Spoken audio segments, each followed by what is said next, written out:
follow-up we have, and I think this will go to Mr. Pendry first, is from the audience. What's the future of the Alexandria County Seat Courthouse, given all the construction that's going on in the port?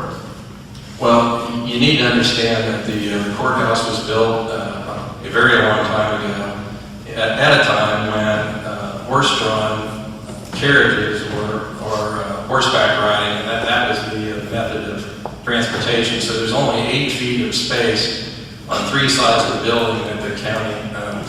No parking, a building that does not meet code.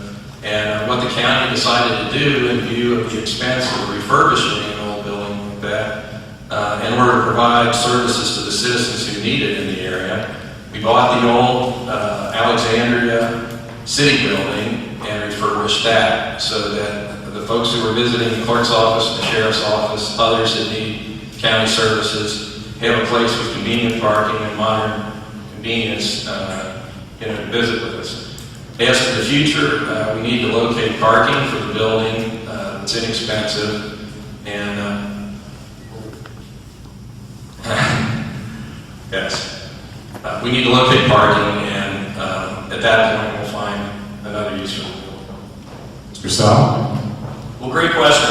I fully intend to use it as a south office. I think accessibility and visibility with the office of judge executive on a full-time basis is very important to every citizen. I don't think folks from the south should go to the north, and folks from the north should go to the south. So I believe that I'll use it for hours so folks have accessibility. I also understand that across the street, the Soil Conservancy meets and pays rent. There might be some blended use of that to have some overall savings and increase efficiency in the south. I will say I do regret the energy study with the fiscal court where Commissioner Otto mentioned that they didn't do the energy study because nothing goes on out there. Well, folks, I got news for you. If I'm judge executive, there's going to be plenty that's going to go on out there. You get a follow-up if you mind. Well, I think that having a conservancy in the building would be a good use. There's the Historical Society in it right now.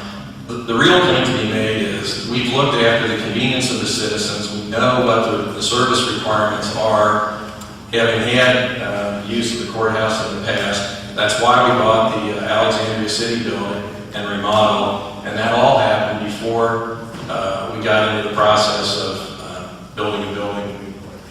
Okay. This next question goes to Mr. Sell, and it's similar to one that came up in the Boone and Kent County debates about Sanitation District 1. What is the appropriate relationship for the county to get out with SD1? Is there anything about that relationship that concerns you, and where should it go from here? Well, I think the relationship is that the board of directors is appointed by the judge executive, and Mr. Dries said that the judge executive has the final say on the rate increases.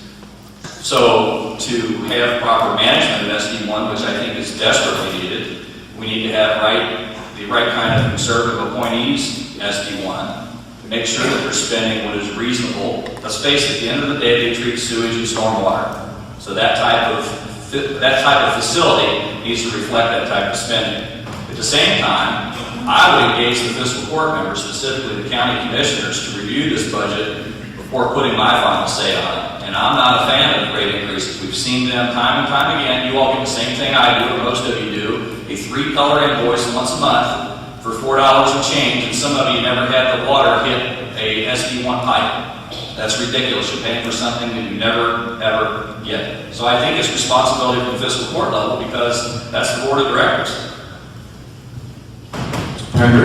Well, I think what people need to understand when it comes to the sanitation district is in the 20 years before federal mandates came online that affected their operation, the only rate activity of the sanitation district was a decrease. They are acting in response to federal mandates not only where stormwater is concerned, but also where sanitation is concerned.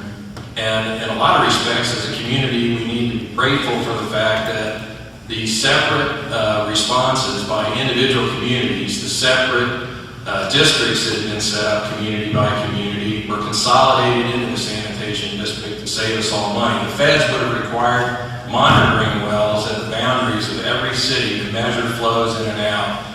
Just the regulatory overhead alone would have cost us a small fortune. So having that consolidated at the sanitation district is a good thing. It's a district that's won national awards for the efficiency of its approach.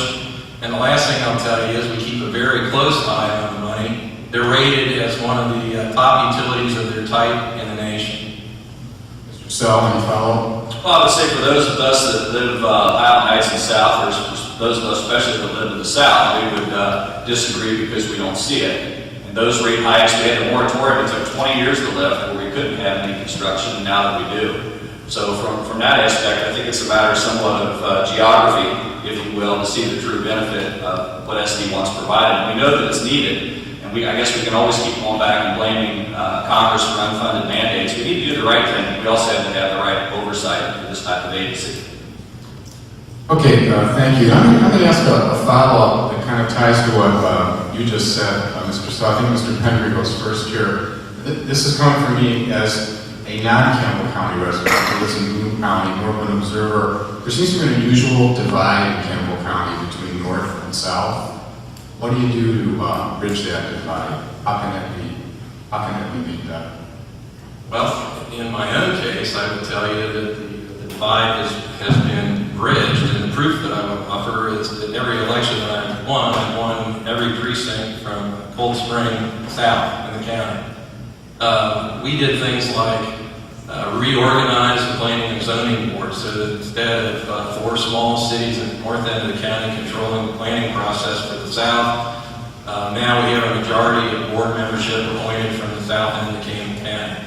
We did things like working diligently to get an $85 million sanitation plant built in Alexandria to relieve the moratorium on growth that has affected us since the early 1990s. And we have done things like expand the police force, double the amount of money that's been spent on resurfacing the roads. We eliminated chip seal roads. Lots of things have been done in response to requests from the community at the south end, and that's a very natural process when the government's paying attention and doing its job. Mr. Sell. Well, I think visibility on the part of the judge executive is probably step one, where you have that type of relationship in the north and in the south.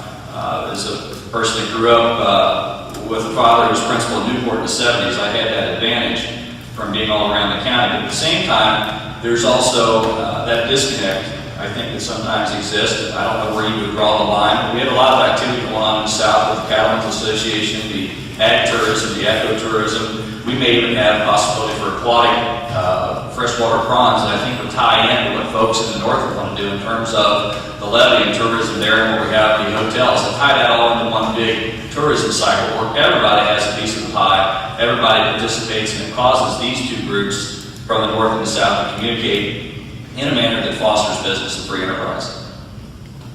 Yes, if I might, since we're speaking of visibility, and since I took a few hits early on about the way I manage my life, the fact of the matter is, in 26 years as a community servant and all the thousands of meetings that I've gone through where people have been collected together to offer their great ideas, their opinions about the way the world should work, I have never seen Kevin Sell at a single meeting.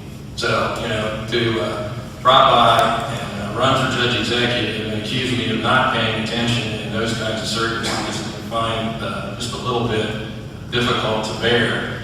I am in the south end of the county all the time, and I have plenty of friends in the south end of the county who tell you that's if you at any of these Cattlemen's Association meetings, you know that. Thank you. Okay, we're going to go to our next question with Mr. Sell up first, but this is from the audience. I think this is kind of an interesting one, and I assume there's a why or why not attached to this too. But the question is, either candidate attended a tea party? Well, I don't know about a rally, but I've attended just about every Tea Party meeting per month since actually they invited me on November 19th when I filed. So those of you that are here that belong to the Campbell County Tea Party will tell you, or if you ask them, should know that I'm a regular figure that meets with those folks. I know they're meeting every 2 weeks now. You can't always make it, but we try to get there when we can. I attended, and we had a lively discussion on current events for probably 15, 20 minutes, and I had people afterwards tell me that they really liked what I had to say. You get a follow-up if you want it. Oh, there's no follow-up to that. It's opinion.